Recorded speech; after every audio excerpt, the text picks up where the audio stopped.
Hello বন্ধুরা, good morning. আমার সকল বন্ধুদের যে যেখানে আছো ভালো থেকো, সুস্থ থেকো, সাবধানে থেকো। আর আমার অনেক ভালোবাসা আমার তরফ থেকে তোমাদের জন্য রইলো। আর ওয়েদারটা দেখো ভীষণই খারাপ, বেশ কতদিন ধরে আর ভালো লাগছে না, জানো তো, কাঁচা বিচা হচ্ছে না ঠিকঠাক, জামা কাপড় শুকনো হচ্ছে না। এখন যে কি করি ভালোই লাগছে না, বুঝতে পারলে? তো এই হচ্ছে ব্যাপার। এই দেখো রাস্তাঘাটের দিকে আর একদম দেখো কেমন অবস্থা, গিট গিট করছে যেন, একদম ভালো লাগছে না, বুঝতে পারলে?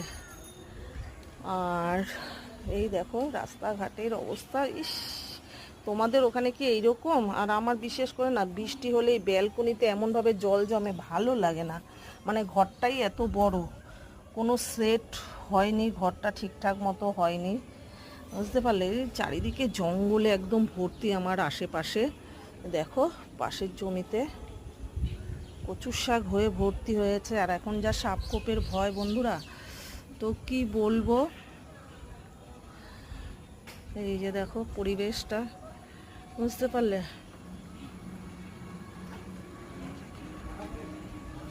এই আমার হচ্ছে পরিবেশ, আর নিস্তব্ধ একদম, মানে কি বলবো, ভালো লাগে না। এইরকম ওয়েদার হলে মনটাও খারাপ খারাপ লাগে।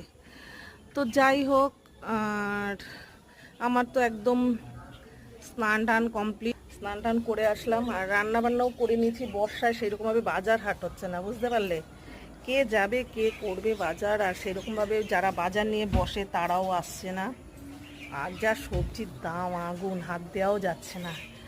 তো তার মধ্যেও তো রান্নাবান্নাও করতে হবে, খেতেও হবে, পেটেও দিতে হবে।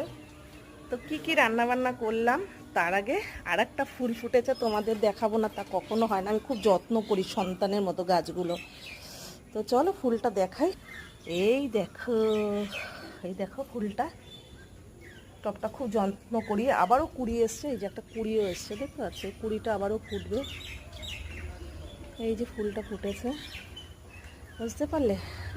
তার মধ্যে জেঠুকে একটু মোবাইল বন্দি করে নিই ক্যামেরায়, জেঠুকে একটু তুলে নিলাম। তো এই ফুলটা তোমাদের দেখালাম, এই যে বলেছিলাম ফুলটা ফুটলে আবার তোমাদের দেখাবো। তো ফুলটা ফুটেছে। আজকে আবার আমার মামু, একটা ফুল চরণে দেবো না, ঘটে দেবো, নাহলে বুকে দেবো, নাহলে আমার ঘরের ঠাকুর মা মনসা আমার মাথার সামনে যেটা আছে সেটাকেও দিতে পারি। তো চলো রান্নাবান্নাগুলো দেখানো যাক, কী কী রান্নাবান্না করেছি তোমাদের দেখাই। আর ঠোঁটের এটা কমে এসছে, দেখো আগে যতটা ফোলা ছিল ততটা নেই।